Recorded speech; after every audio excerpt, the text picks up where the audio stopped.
இது நம்ம ஃபேமிலி. வரும் லோக்சபா தேர்தலில் கேரளாவின் வயநாடு தொகுதியில் ராகுல் காந்தி மீண்டும் காங்கிரஸ் வேட்பாளராக போட்டியிட வேட்புமனு தாக்கல் செய்திருக்கிறார். இந்நிலையில்தான் ராகுல் காந்தி வேட்புமனு மூலம் அவரது சொத்து பற்றிய விவரம் வெளியாகியுள்ளது. கோடீஸ்வரராக உள்ள ராகுல் காந்தியிடம் சொந்தமாக கார் மற்றும் வீடு இல்லை என்பது அனைவருக்கும் ஆச்சரியத்தை ஏற்படுத்தியுள்ளது. கடந்த 2019 நடந்த தேர்தலில் கேரள மாநிலம் வயநாடு தொகுதியில் ராகுல் காந்தி போட்டியிட்டு வெற்றி பெற்றார்.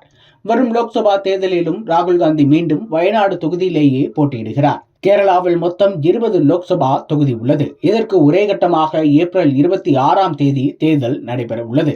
இந்நிலையில்தான் ராகுல் காந்தி வயநாடு தொகுதியில் காங்கிரஸ் வேட்பாளராக இன்று வேட்புமனு தாக்கல் செய்தார். தங்கை பிரியங்கா காந்தி மற்றும் கட்சியின் மூத்த நிர்வாகிகளுடன் ராகுல் காந்தி வேட்புமனு தாக்கல் செய்தார். இந்நிலையில்தான் ராகுல் காந்தி தனது வேட்புமனுவில் சொத்து விவரங்கள் குறித்த பிரமாண பத்திரத்தையும் தாக்கல் செய்துள்ளார். இதன் மூலம் ராகுல் காந்தியின் சொத்து மதிப்பு என்ன என்பது தெரிய வந்துள்ளது. அதன்படி ராகுல் காந்தி தாக்கல் செய்துள்ள தனது பிரமாண பத்திரத்தில் கையில் 55,000 ரூபாய் ரொக்கமாக இருப்பதாக தெரிவித்திருக்கிறார். மேலும் வங்கிகளில் ரூபாய் 26,25,157 சேமித்து வைக்கப்பட்டுள்ளதாக தெரிவித்திருக்கிறார்.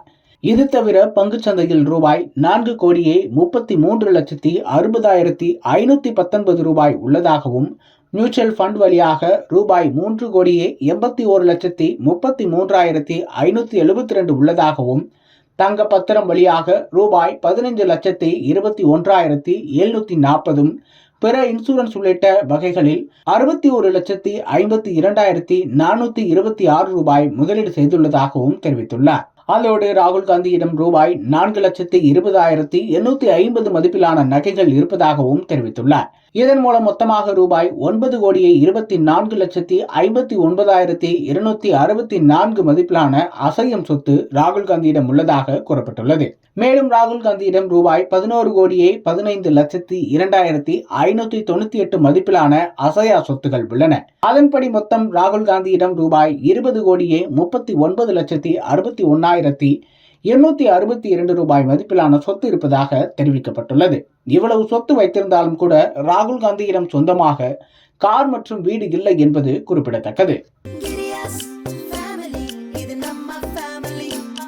அன்புள்ள கிரியஸ், இது நம்ம ஃபேமிலி.